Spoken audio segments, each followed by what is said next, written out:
സുഹൃത്തുക്കളെ നമസ്കാരമുണ്ട്. ഞാൻ എൻ്റെ നാട്ടിലൊരു ഗുരുവായൂർ അമ്പലമുണ്ട്, അവിടെ ഇരിക്കുന്നത്. അതായത് സാക്ഷാൽ മഹാവിഷ്ണു ക്ഷേത്രത്തിന്റെ സാമ്യത്തിലുള്ള അതേ വിഗ്രഹവും നേരെ ഓപ്പോസിറ്റ് ആയിട്ട് ഗരുഡന്റെ വിഗ്രഹം, അതായത് ഗുരുവായൂർ അമ്പലത്തിലെ കിഴക്കേ നടയില് ഗരുഡ വിഗ്രഹം നമ്മൾ ഗുരുവായൂർ അമ്പലത്തിന്റെ ഭഗവാന്റെ മുഖത്തോട് സാമ്യമായിട്ട് നിൽക്കുന്നുണ്ടല്ലോ.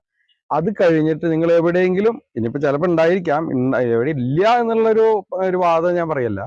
അങ്ങനെയുള്ള ഒരു നാട്ടിലത്തെ, അതായത് അങ്ങനെയുള്ള ഒരു അമ്പലത്തിലാണ് ഇപ്പൊ ഞാൻ നിൽക്കുന്നത്. അത് നെല്ലിക്കാട്ടി ശ്രീ അഴുതറ മഹാവിഷ്ണു ക്ഷേത്രത്തിലാണ് ഞാൻ നിൽക്കുന്നത് കേട്ടോ. എന്റെ പുറകുവശത്ത് കാണുന്ന ഈ നല്ല അടിപൊളി കാണാൻ ഭംഗിയുള്ള സ്ഥലം നോക്കി നോക്ക്. ഇതിന്റെ പുറകിനായിട്ട് നല്ലൊരു കുളമുണ്ട്, ഒരു അമ്പലക്കുളം ഉണ്ട്. അമ്പലക്കുളം കാണിച്ചു തരാം. ഈ ഏരിയയിലുള്ള ഭക്തന്മാരുണ്ടല്ലോ, അതായത് അമ്പലത്തിന്റെ ഏരിയയിലുള്ള സ്വാമി ഭക്തന്മാർ എല്ലാ ആളുകളും ഈ ശബരിമലയ്ക്ക് മാലിട്ട് കഴിഞ്ഞാൽ ഈ അമ്പലക്കുളത്തു നിന്നാണ് കുളിച്ചിട്ട് ഒരുവിധ ആളുകളും അമ്പലക്കുളത്തിൽ നിന്ന് കുളി കഴിഞ്ഞ് ശരണം വിളിയും മന്ത്രങ്ങളൊക്കെ ആയിട്ട് കെട്ടി നിറച്ചിട്ട് പോകുന്ന ഒരു ഭാഗമാണ്. അതായത് ഈ അമ്പലത്തിന് കുറച്ച് വർഷങ്ങൾ നല്ല പഴക്കമുണ്ട്.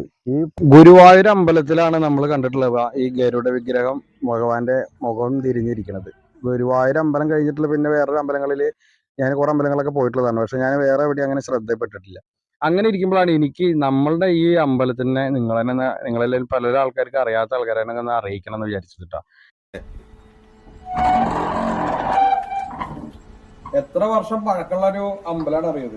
എൻ്റെ ഒരു കുട്ടിക്കാലത്ത് ഓർമ്മ വെച്ച കാലത്തൊക്കെ ഈ അമ്പലത്തിന് അധികം ഇതൊന്നുമില്ല, അതായത് സൗകര്യങ്ങളോ കാര്യങ്ങളോ ഒന്നും നടന്നില്ല. എല്ലാം പൊട്ടിപ്പൊടിച്ച് കിടക്കായിരുന്നു.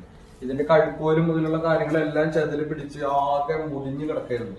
പിന്നെ ഓരോ കമ്മിറ്റിയും ഏറ്റെടുക്കുമ്പോ ഓരോ വർഷങ്ങൾ എന്തെങ്കിലുമൊക്കെ ചെറുകിട കാര്യങ്ങൾ നടക്കും. പിന്നെ എനിക്ക് ഇതിലൊരു ചെറിയൊരു കാര്യം ഞാൻ പറയട്ടെ. നമ്മൾ ഗുരുവായൂർ അമ്പലത്തിൽ നിന്ന് ചെറിയ രീതിയിലൊരു ധനസഹായത്തിൽ നമ്മൾ ഈ ക്ഷേത്രത്തിന്റെ പല പ്രവർത്തികൾക്കും ധനസഹായം കിട്ടിയിട്ടുണ്ട് കേട്ടോ. അപ്പൊ അത് ചെറിയൊരു ഒരു അറിവ് അവർക്ക് ഉണ്ടാവണോണ്ടായിരിക്കാം ചിലപ്പോൾ നമുക്ക് ആ ധനസഹായം ക്ഷേത്രത്തിന്റെ ഭാരവാഹികൾക്ക് കിട്ടിപ്പോന്നിരുന്നത്. പിന്നെ അതിന്റെ ഇടയിൽ വെച്ചിട്ട് അത് മുടങ്ങുക അങ്ങനെ കേൾക്കണ്ടായിരുന്നു. അത് വീണ്ടും അതിന് വേണ്ടിയിട്ടുള്ള കാര്യങ്ങളൊക്കെ മൂവ് ചെയ്തുകൊണ്ടിരിക്കുന്നുണ്ടല്ലോ. അപ്പൊ അതും ഞാൻ ഇതിന്റെ കൂട്ടത്തിൽ പറയുന്നത് എന്താണെന്ന് വെച്ചാല്, ഈ ക്ഷേത്രത്തിന്റെ ഭാരവാഹികളുണ്ടല്ലോ, ഇവിടെ സാമ്പത്തികമായിട്ടുള്ള ഒരു വലിയൊരു സ്രോതസ്സിലേക്ക് വന്നു ചേരുന്നില്ല.